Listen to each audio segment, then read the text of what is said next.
Bag judge, those gentlemen in The charge. Pearland Oilers and Manvel Mavericks know a lot about playing in big games. The Oilers won the 2010 Class 5A state championship in football, while Manvel reached the state finals a year ago against Toledo in the Class 4A Division I title game.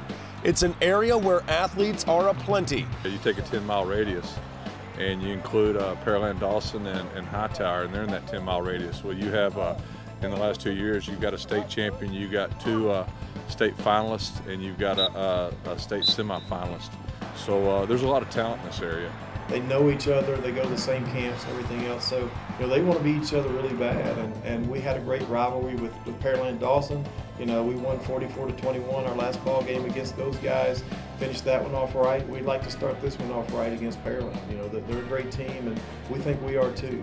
Both teams are loaded with talent. Pearland's offense is geared to run, while their defense is tops in 22-5A. When you start talking about our defense, you got to talk about our inside linebackers and Justin Phillips and John Giberman. They've done a good job of kind of anchoring that defense. But there's been contributors all over. I mean, from 1 week, last week, Devontae Dotson, he had a big game. We had some good pass rushing by our DTs. Each week somebody's picked up the slack and done a good job on that side. Manvel is explosive offensively, ranked #1 in district, making this a huge matchup. They're a ground and pound team. They'd like to, play keep away and grind it out on offense. We're kind of the opposite. We like to throw it and we like to score quick, and we have great, quick strike capability.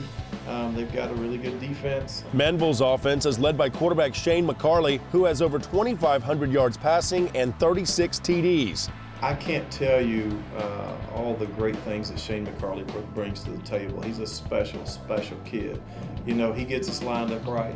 He fixes things that I screw up formation-wise. He really understands the game better than any I've ever seen. I mean, he's just a coach on the field, just a special talent. This should be a great game between two teams who, despite their proximity, have never played each other. I expect to see a lot of great athletes. Because like I said, I don't know if anybody can fill a team that's more athletic than they have. I think, if you take the greater Houston area, they have more D1 commits than I don't know of any other team. They're well coached. We're well coached. I think it'll be a great game between two really good high school football teams.